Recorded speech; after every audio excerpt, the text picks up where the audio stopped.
yo ovanda na Karine Mokonzi ozala derrière ye jalousie et ça la ka er mobo etango mona baninga basala ba charge basala ma ba défenseur basala ma biloko mobo et ça la jalousie ozo mona Queen Mada oyo kumisaka lelo ba botola oyo te nga question ngo botola te nga za na équipe nationale ndeko nazaka parmi membres influents ozaka na banyamaka ozaka na ba janvier tuna bango nga nagi membre influent na ya na équipe nationale mais na dominant ozo comprendre na dominant na sala succès oyo banoko belé nga za la collègue ya Karine Mokonzi on a Karine Mokonzi comme une page petit titan garçon intelligent faut y sali à même génération a fait rigola ay solo ko bosana yekuta ko za mo mukolo ya sa génération mo avena so ba yeme bwanga na avena so ba Adolphe Dominguez a mukolo boyo mona ke nini a mukolo mais ce que la génération na yeza ba fait rigola mais il y a pas baza même diapason T ba même diapason T eza na kumba eza na kobina eza na structure a kabosa na sima il faut lingane ke no asimita lingate ke ba simila Karine sakte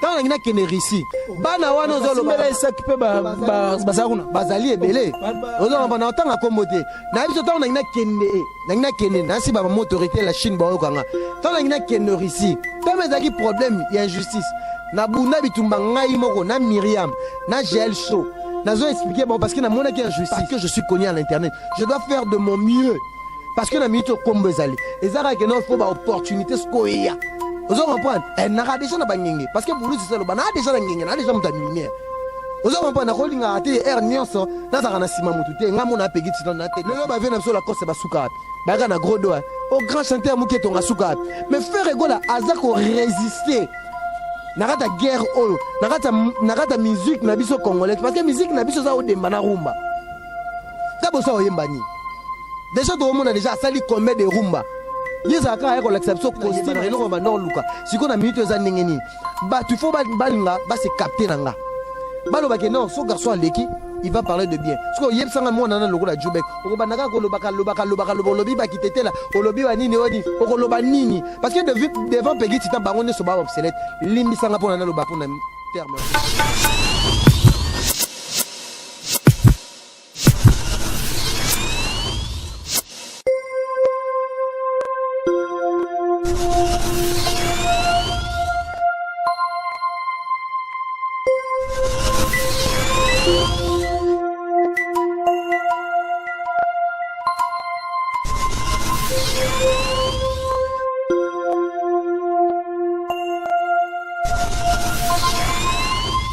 Batutu balandarabiso partout à travers le monde sur Impact TV officiel Denis Moulambela soit de servir les autres na PC Bambo témoin à Londres Motema Division Marinza moi c'est à Pembe na ebike Bazol na 5 sur 5 bon séjour au pays dans les véritables codes ya Willy Moucheni ndeka na barbaro changer drapeau mboka mais changer code jamais à ta régime quoi il venanga na PC Bambote maman Filochi manga na Londres et puis maman Baby Chimanga na Afrique du Sud na ebike balandarabiso pe mingi doli pandi mesi Walterlo bazana biso 5 sur 5 lelo.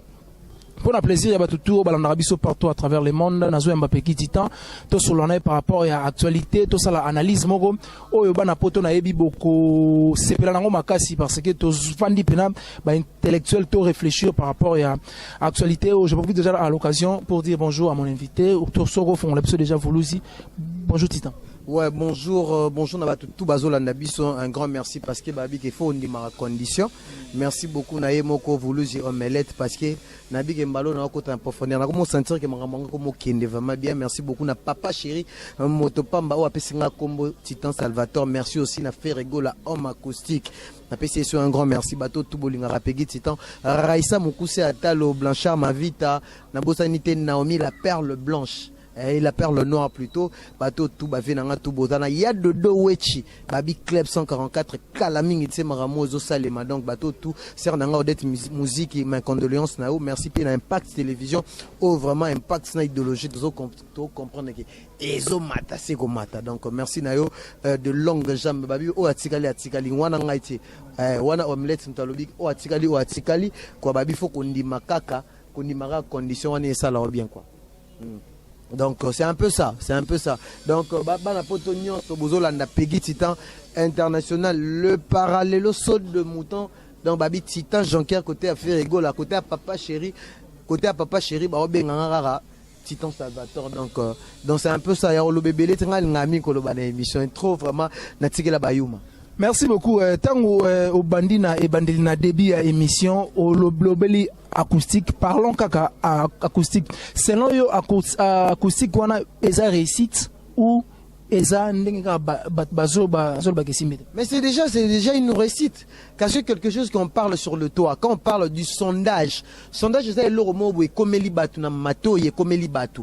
Na minute au sondage c'est fait rigola. Parce que tu vois l'internet aujourd'hui eza vitesse moroboye. Oh n'habite on peut jamais imaginer. Tozana ba société et télécommunication et belé oh lelo même ba 1 giga ba tout lelo ba comme na bango accès à internet partout. Lelo déjà fait rigola quand il a fait quelque chose. Déjà il a bougé le monde d'internet et surtout sur le toit, sur les réseaux sociaux.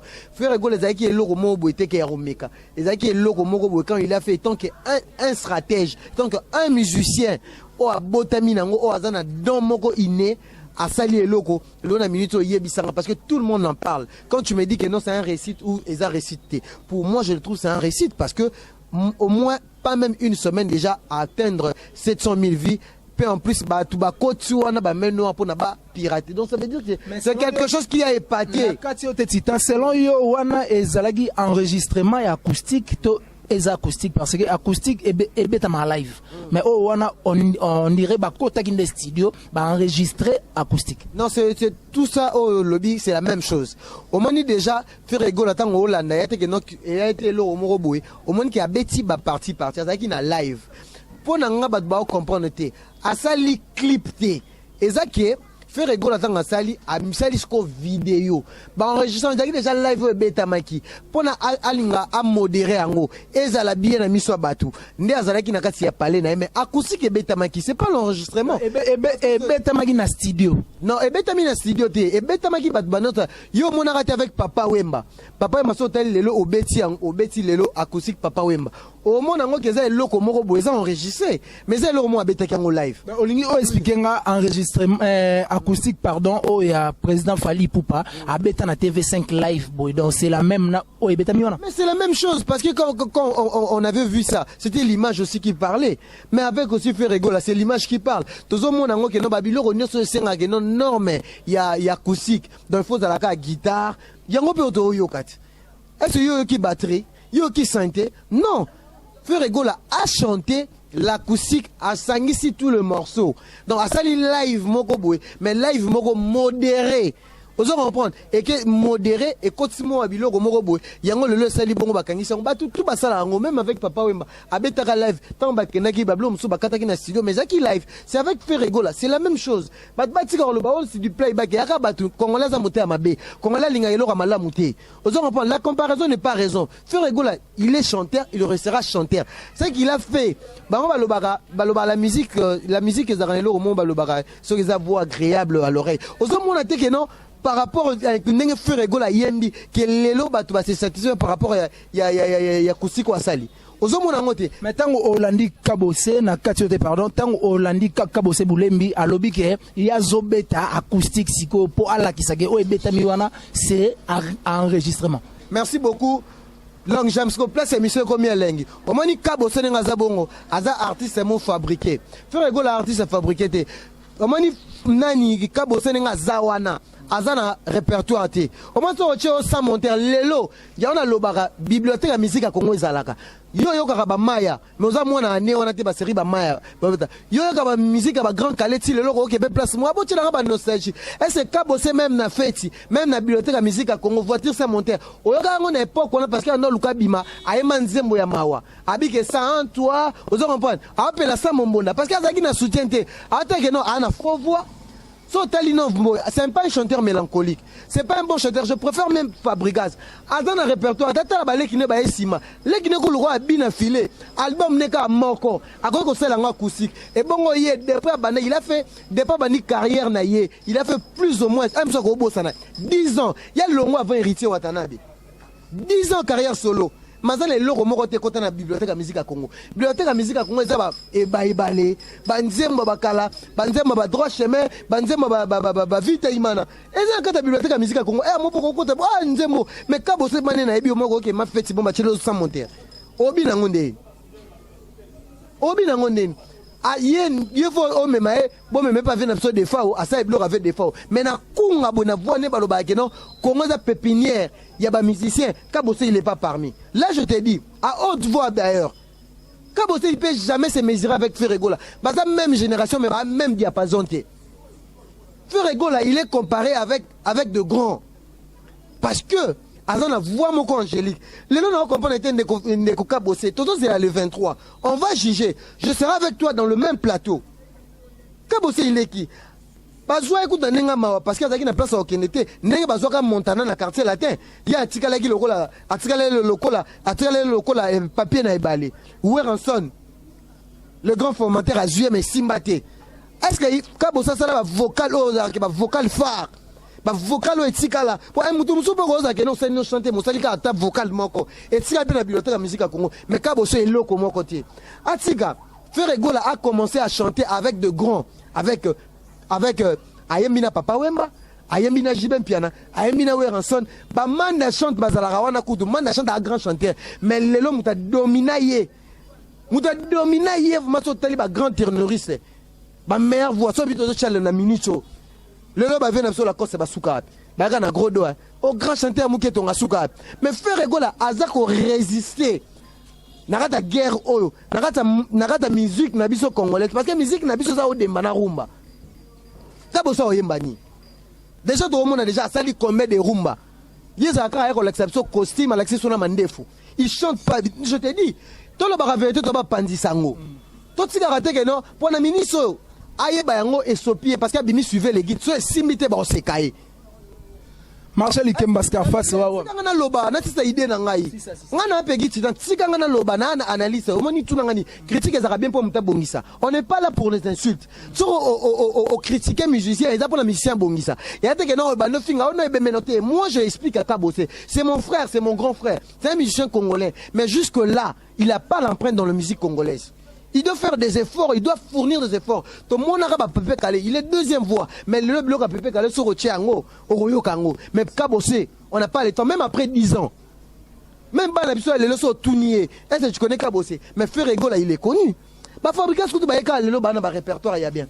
Bana ba nzembo ba yembela ba trésor pour tout. Bazala moi nini. Alors Kabosé il va nous dire quoi na musique à biso mboka, il roni en sali. À la même génération na Ferregola.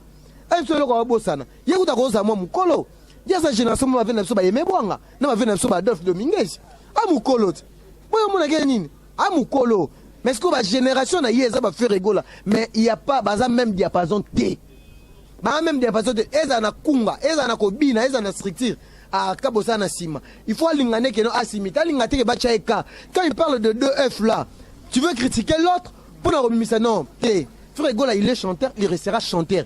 Il fait la fierté de notre pays comme aussi Fali fait la fierté parce que bangomi balé babima nenge to monaka jibena wera nenge to monaka Fali efere yo siko ba ochona nani ta suku to mona ku na minute ko ba petino ba esima babina file ba osa ba guerre na ba vibrator yo za na mutu te oza singleton wana mutu osa ne guerre te pour na Ferregola leki ko banda awa tina kingakati. Merci beaucoup Peggy Tina Kingakati mais parlons maintenant ba charge ya Karine. Peggy Tita problème nini na ba charge ngana za journaliste investigation na journaliste investigation mena minicho tant on mona ngana otanga na oloba kino omoni ngana force plus force tant on mona mutu lokola papa chéri Jibem Piana a bengi nga Titan Salvatore faut comprendre faut kende kala na bana ko miyebate omelette ebisa ngai abino Peggy Tita moi je suis pas omoni to tali parmi les chroniqueurs intelligents, la personne qui est sans froid. Moi, je vais parler. Quand il s'agit que non, Fali, il a fait ça, je vais parler. Je ne vais pas insulter. Mais aujourd'hui, tout le monde a chroniqueur, combien de position. Non. Moi, je suis une église au milieu des villages. Dans un journaliste sans froid, oh, lélo, batou, lélo, quand il s'agit de quelque chose, Titan va parler. Maintenant, on a ba charge. Na niveau mon ba monter, net moi un logo à Djoubek. Na maël ne solo ba. C'est un intellectuel papa. Papa intellectuel. Intellectuel est français. Tu veux parler mon français, mais tu trébiches beaucoup. Aux gens sagesse, c'est. Aux gens sagesse, c'est. Au yebi marambo au salaté. Au sanga intellectuel, un intellectuel à côté de Babylone, les corbeaux, les renards. Clémy Nyangezi, les corbeaux, les renards. Net moi dans le roi Djoubek, à l'obaraba français, aux les corbeaux, les renards, mettre un robot tirer un arbre prêché, et ça banini, c'était par le français. tu parles un bon français, tu t'exprimes bien devant les chers internautes, c'est que tu parles, tout le monde va capter. Azan est l'euro moroté oya ya bien pas Peggy Titan parce que on a connu plus que yé, n'a plus considéré que yé parce que maramo on a lobaka. Moi je suis dans la musique, je suis dans la politique. Quand je parle mutaza pa ngate, abi non c'est Peggy Titan. Bangote mo ba na babilo ko non bazo la commerce na kombo ya mutu. Moi aujourd'hui j'ai dit que non moi-même Peggy Titan je n'a marque déposée parce que je suis connu à l'internet. Je dois faire de mon mieux. Parce que la minute comme bezali et ça que non faut ba opportunité ce qu'on y a vous comprenez et n'a déjà na bangenge parce que vous c'est ça le bana déjà na ngenge na déjà muta lumière vous comprenez na kolinga ate er nyonso na za kana sima mutu te ngamo na Peggy Titan na tête d'affiche et si na yeba na relo ba nord luka siko na minute za ndenge nini ba tu faut ba balinga ba se capter nanga ba lo ba que non so garçon aleki il va parler de bien. Parce que yeb sanga mo nana lokola Jubek. Oko banaka ko lobaka lobi ba kitete la. O lobi wa nini odi. Oko loba nini. Parce que devant Peggy Titan bango ne so ba obsolète. Limi sanga po nana loba pona terme. Yo yebinga na puissant. Babi limité possède la gloire, le gré possède la chute. Déjà je vais pas journaliste et contact. Propriété, façon de parler, éducation. Ta nenge yoza. Ce que comparer ngana bango. Nga na rola tanga jine katana me tala mozo monango bien structuré, bien repassé t-shirt. So yo ya na télévision ça moi un peu flou. Te tala on m'a dit pas contrat de un peu flou ça veut dire flou. Faut zalaka. Mon bala ka nyonso. On dit TV et on a ba critère. TV na ba critère. Dès ngai so tel na ba commentaire mon ma noté Peggy Titan Sontaibo garçon mon beau gars. Il parle bien. C'est ça compte dans le journalisme. Moi je fais l'IFASIC. Ça compte avant d'abord que non ba yeba que tu es un parolier. Yo zo ya na ba parole. Olo ba na batu. Mais batu ba plus intelligent que yo. Bah mon non, tu te tournes aux autres tourner car à place moko non. Il faut élargir connaissance nabiso. Toi ngate ka to tsika la yo momo na ka ndio leki batu non. Ngani na zabongo na minute oyo na lobango na sumutu te ke non na koki ko zala na sima ya mutu te. Ngafuna sana ba grand. Vous comprenez? Na sana ba grand ne ba reconnaître nga ba papa chéri, na za mutu monte na ko lo ba blabla. Faut que je parle de gens, na conscientiser batou. Parce que tout on est dans yaminga na émission, c'est que je parle et ça na droit chemin. Et ça na droit. Vous comprenez? So muta asala a trebichaki, ngana ina éclaircir muta. Non. Au moins ni muta maele, ils arabon ba mona ki oh garçon ça sans froid. Mais yo ya kaka obandi loba critiquer au salibo non. Moi je suis pas là pour critiquer. Moi je parle rien que la vérité. Rien que la vérité, Peggy Titan, balobi, yo, ovanda na Karine Mokonzi, ozala derrière ye, jalousie, et ça, la kao ermo, boetan, au mona, baninga, basala, ba charge, basala, ma défenseur, basala, ma bilo, mobo, et ça, la jalousie, ozo, mona, queen, mada, o, yo, kumisaka, lelo, ba, botola, oye. T'es nga question, au botola, t'es nga zana en équipe nationale d'eko. Nazara parmi membres influents. Ozarana, ba, nyamako, ozarana, ba, janvé, tuna, bango. Nga zagi, nagi, membre influent. Na, yan équipe nationale, mais na dominant. Vous comprenez? Na dominant, na sala succès oyo banoko belé. Nga zala collègue. Ya Karine Mokonzi, on a Karine Mokonzi a commis na page. Peggy Titan, garçon intelligent, faut au combat. Na semi la Karine sacré. Tant na kene risi. Bana wana zolo ba s'occuper ba bazali belé. Vous comprenez? Na tanga kombote. Na biso tant na kene na kene na si ba autorité la Chine ba okanga. Tant na kene risi. Tant mezaki problème, il y a injustice.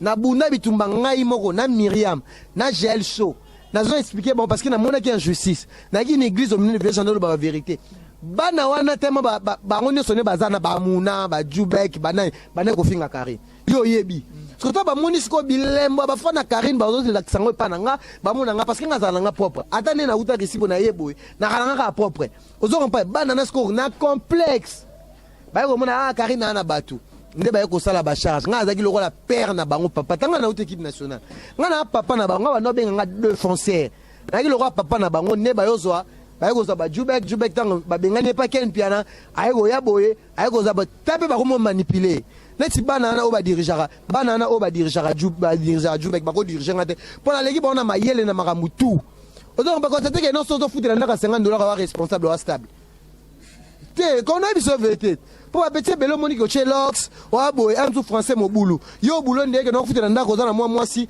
wana moi ni foot biso no sonné to ya muta foutre la ndako à $200 na bango tout battre internet à ati nga ba masala ngai batu na nga na kangana bango ta ba mantie bonché o comprendre ba Sam Kazadi vous comprenez batu na ngai na bango wana bango ba na mikie ba na réputation ya biete na kata internet ta ka mo na ka bana ba charge nga na titan nga na journaliste d'investigation ba ve ba papi mboma nga ba to batala nga na ba musicien ba s'intéresser à pecho arlobelo morobo ozo comprendre mais bana na kolingaka ko sangisa fufuna c'est multi. Merci beaucoup. Toko déjà dernière question.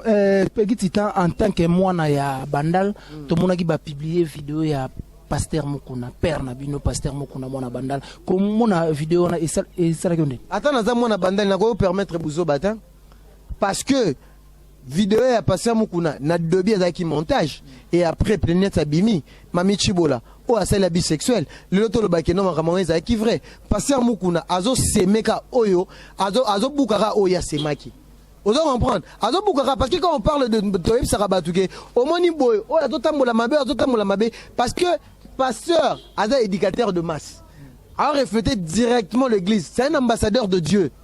Mais bango bossa la bonté balongola d'abord oh non éveil patriotique balongola on a minute tolo bela makambu ya mukuna oya musuni tolo bela mukuna oyote o azobunda parce que nous tous derrière le veille patriotique tous a besoin de changement mboka na biso mais oh ça maki nenge déjà concerné dans la kati plaignante mami chibola ah bimisi ba vérité donc ça veut dire que l'état de droit faut ça là on est à musuni mo pas ni batu bazon di mateke no mukuna pa ko koya ana mai na makila ana ba sentiment yo kaka o ngana yo kaka yo yepa yo karango akoko koya babi parfois la chair est faible mais batu bazon di maté les autres vidéos que na minute déjà ba lo bakeza non commettre vidéo wana ezaki passer mukuna parce que le passer mukuna azali kaka devant justice pour na ko se justifier na vidéo oya salaki donc c'est un peu ça passer mukuna nenga zawana aza passer na biso ngai même na mona banda na olinga betiste ozo pas pour refléter image ndango na manzambe basala ngo ba jeter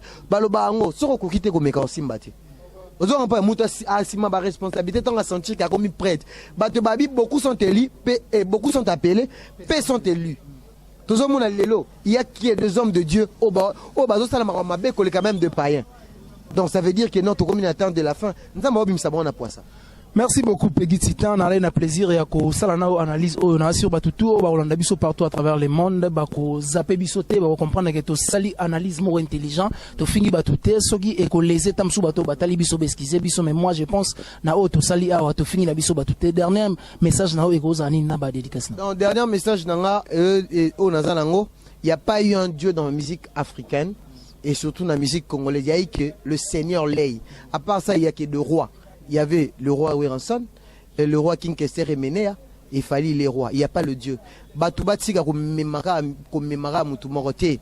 Nakata musique dictature et raté. Communiqué informé. Le lo batu tout bacha faire evgo la poids na eloko asali. Botsika bobanga apwani. Batu te komara fali. Non, fallait anzambete. Fallait zobeta continuité à musique congolaise. Pour créer style à créer un style moroté que non bolele tika lipete fallait remettre ta continuité à ça la fierté na biso quand il s'agit mutunya ça la makambo bien na musique à Congo pour soutenir hier na minute faire rigolo la sali fallait péter à beta qui Bercy tu avais vu tout le monde qui était d'accord fallait beta Bercy mais tant comme une tour il y a fait rigolo là bino ba chroniqueur pour une panzi morté malgré bobenga fallait mobutu mais botsiko betsa musique à dictature Aza artiste musicien na biso. Tolingaka mingi tout a besoin batu nyonso ba panza sango ya musique na biso Congo partout dans le monde.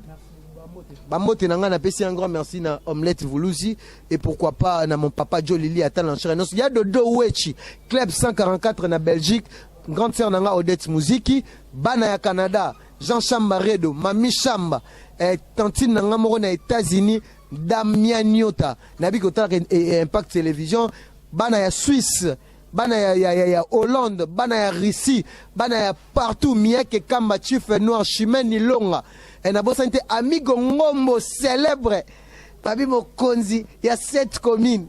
Ah, Amigo Ngombo, Zolukelanga Makambo. Pour ba discorette bilambo nazo zwa kalaming ta Amigo Ngombo, Nengo zo langa sundaku, Batu bako bomanga célèbre. Na pesi mbote na Clairbeau Boula Mignon garçon de Paris, le Babyface, na pesi mbote na Bana Angola,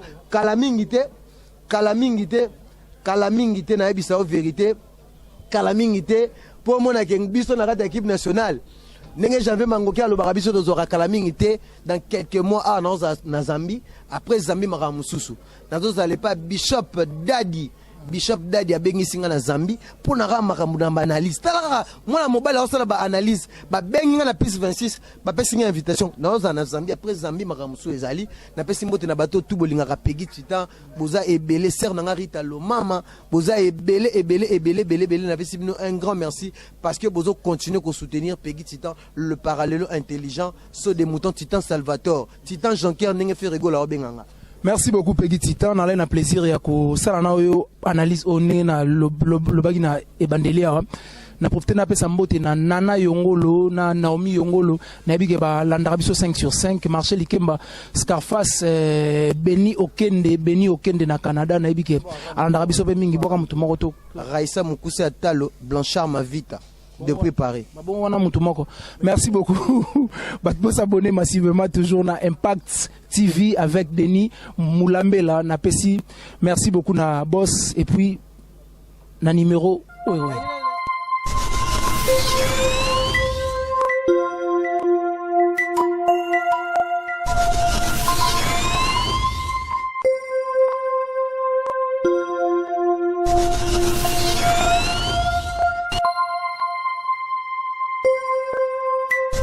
Thank you.